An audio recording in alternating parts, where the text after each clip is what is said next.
All right, welcome to part 2 of our selling series. At this point, you should have built your foundation with opportunities and trying to build your opportunity pipeline to the golden 100. I'm going up here, and this is my dashboard, which is a little different than an individual salesperson's dashboard because this gives me an overall perspective of everybody. So I'm going to use probably one of these as a working model. You can refer back to how to set up your dashboard, which is more like something down here, which is your pipeline, your overdue opportunities, your active opportunities, and then your calendar. But we'll refer you back to those videos if you need help on those. But right now I want to get into your day-to-day moving your opportunities, your new opportunities throughout the system smoothly.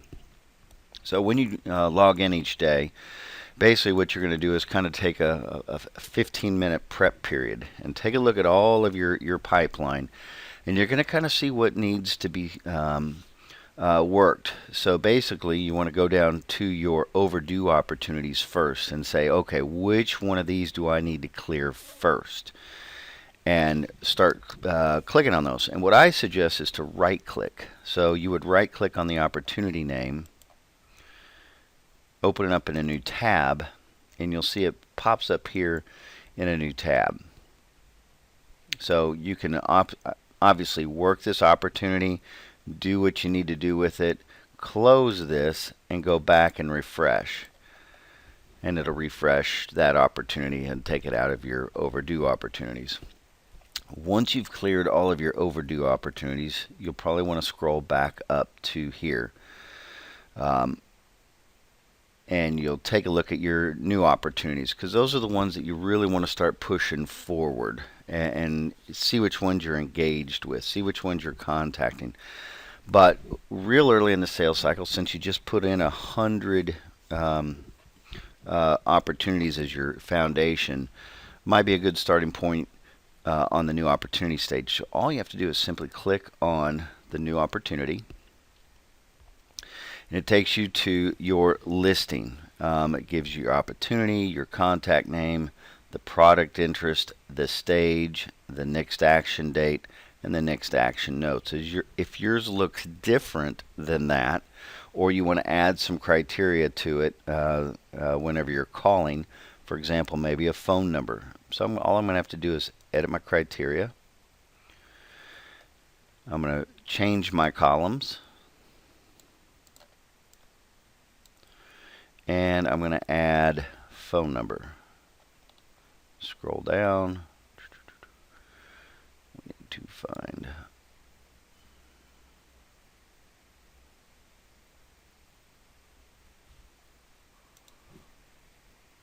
So I'm going to choose the phone, and I'm going to push it over. I also want to know probably who the company is. But first I'm going to move phone up because I want it right under the contact's name. So I'm clicking the left little arrow up, and it's moved it up, and I'm going to hit OK. So now it just changes my view a little bit. And now I've got the opportunity, the contact name, and the phone. Good idea, so that you know who the company is to just include that, whatever it is. WIDA Opportunity, Bellevue, Nebraska, or Bellevue, or whatever that is. So now I'm ready to work. This is my call list for the day. I can speed through these, get my phone calls out to them.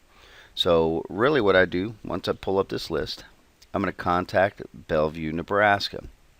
And as I'm doing that, I'm going to right click because I want to work in the opportunities actual sheet. So I just hit open link in new tab by right clicking, let it open up, and I'm over here. I'm making my phone call. I'm talking to the person. Larry's answered the phone. I'm getting ready to take some notes based on the conversation. So what I need to do is I need to hit this one button right here, add a note about your call. So it says, what did you do?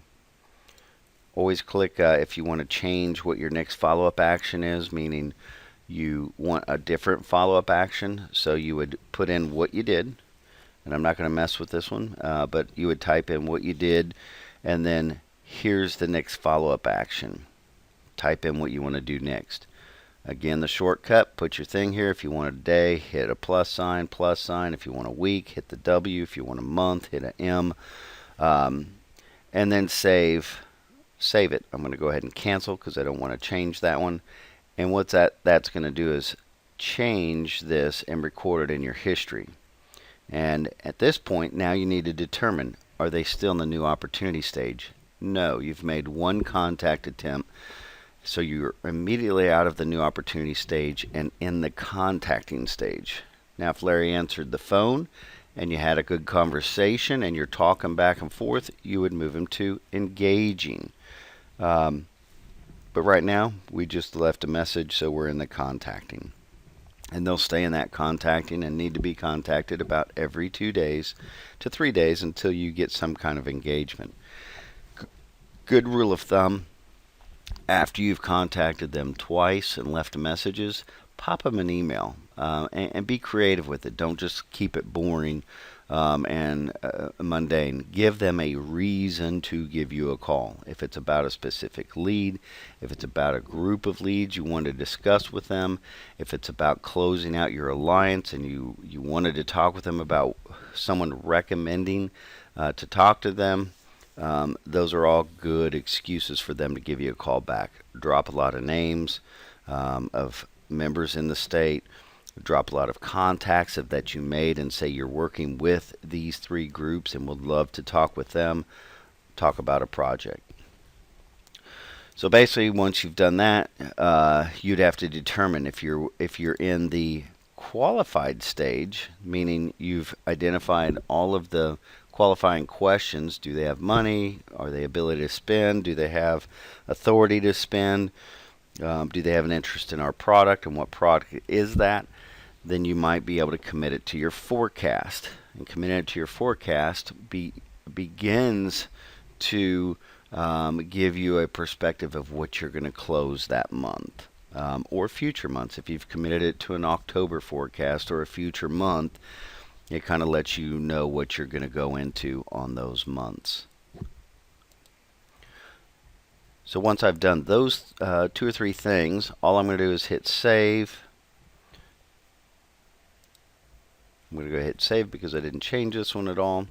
And then I'm going to close this window, go back to my opportunity, and I'm going to go execute my next call. Now, another shortcut of as you're working through your opportunities, if you need to take quick notes, is you can do it right here by simply clicking this notes section. Add a note and record your note. The only downside of that is it's not tied to the opportunity itself. And what I like is everything tied within the opportunity.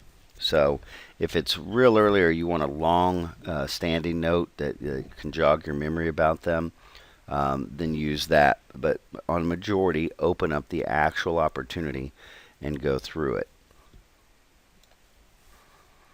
So as a recap of going through your opportunities, you'll start off at your dashboard.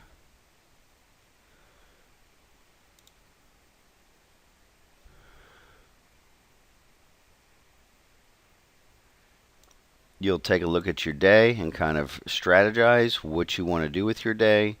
It looks, for example, on this, a big, heavy calling day. So basically, putting in the calls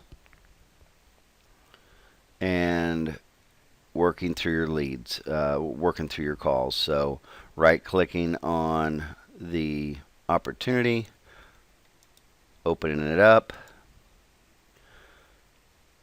engaging in the call, adding your note. What did you do? What do you need to do next? And what date? and then moving your sales stage to the correct sales stage. If it's committed to a forecast, you think it's something that's going to close by a certain date, you can go ahead and commit it, hit save. Once it says opportunity updated and saved, close it out, go back to your list, go to the next call. Pretty simple. Good luck, and we will next talk about the qualifying stage. What do we need to do to have it qualified before setting up a demo? Thank you.